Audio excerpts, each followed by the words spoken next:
कुशीनगर लोकसभा चुनाव में अमित शाह ने ईडी गठबंधन पर किया सियासी वार। जी हां, 2024 लोकसभा चुनाव के आखिरी चरण के दौरान को जीतने के लिए गृह मंत्री अमित शाह कुशीनगर में एक विशाल जनसभा रैली को संबोधित करने के लिए पहुंचे। गृह मंत्री अमित शाह बीते 5 चरणों के चुनाव को लेकर 310 सीट पाने और 400 पार करवाने के लिए कुशीनगर में जनता से अपील की। साथ ही अमित शाह ने राहुल गांधी को राहुल बाबा कहते हुए अखिलेश यादव के अलावा अन्य विपक्षी दलों पर भी जम के बरसे।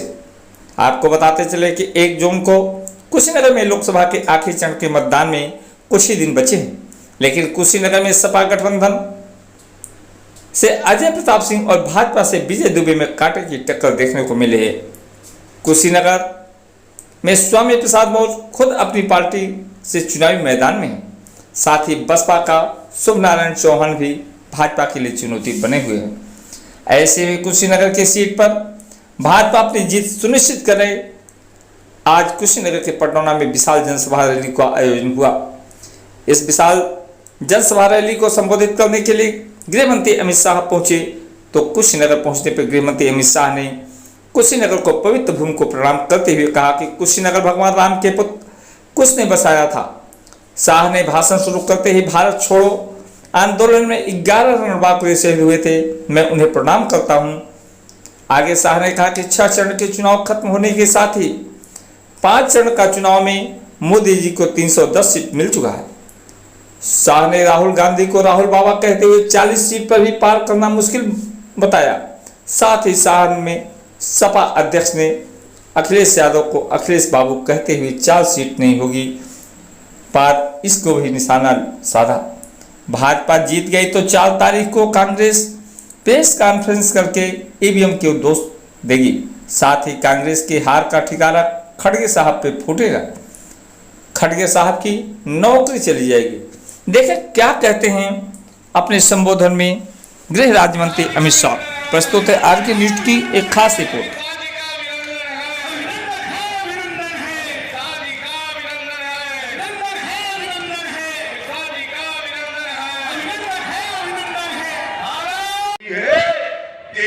साल से एक भी दिन की छुट्टी लिए बगैर दीपावली के दिन भी सेना के जवानों के साथ मिठाई खाने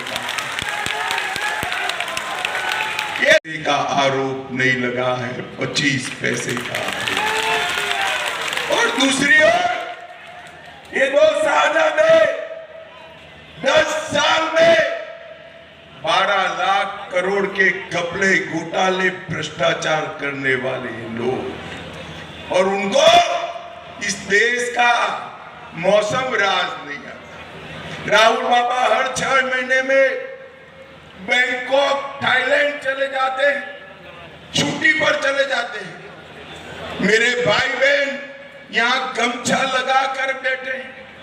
पूर्वांचल की गर्मी उनसे सहन नहीं होती, हर 6 महीने में बैंकॉक थाईलैंड चले जाते हैं।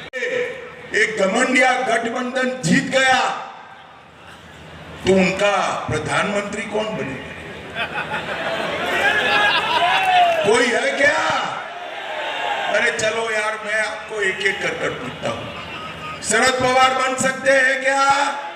अरे जोर से बोलो, बन सकते हैं? ममता दीदी बन सकती है? लालू जी बन सकते हैं? उद्धव ठाकरे बन सकते हैं? अब हंसना मत, हंसना मनाइए। राहुल बाबा बन सकते हैं क्या? अरे क्यों हंसे भाई? बन सकते हैं क्या? जब पत्रकारों ने इनको पूछा आपका प्रधानमंत्री कौन है, तो कहते हैं बारी बारी 5 साल 1-1 साल बनेगी। राहुल बाबा और अखिलेश जी चांदी के चम्मच के साथ जन्मे, पूर्वांचल की तकलीफ उनको मालूम नहीं है भैया, मालूम नहीं। मुझे बताओ जरा जोर से, अखिलेश राहुल बाबा पूर्वांचल की समस्याओं का निवारण कर सकते हैं क्या? जोर से बोलो, कर सकते हैं क्या?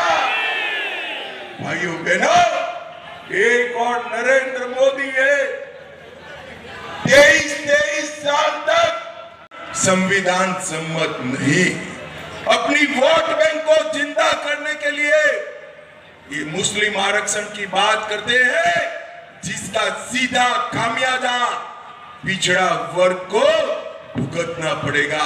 मगर आप चिंता मत करो, ना ये जीतने वाले हैं, ना हम ऐसा होने देंगे। मैं आपको कहकर जाता हूं, जब तक नरेंद्र मोदी जी है, पिछड़ा वर्ग के आरक्षण को कोई हाथ नहीं लगा सकता। नहीं, 5 चरण का आंकड़ा है, जानना चाहते हो क्या? अरे जोर से बोलो, जानना चाहते हो तो सुन लो। 5 चरण में मोदी जी 310 सीटें पार कर चुके हैं। ये छठा हो गया। 4 तारीख का परिणाम कहता हूं, राहुल बाबा, आपकी पार्टी को 40 भी पार करना नहीं है, मेरी बात याद। और अखिलेश बाबू, कितना भी आपके प्रति सहानुभूति से मैं बात करूं, आपका 4 भी पार नहीं होना है। 4 देश की जनता ने तय किया है कि अगले 5 साल नरेंद्र मोदी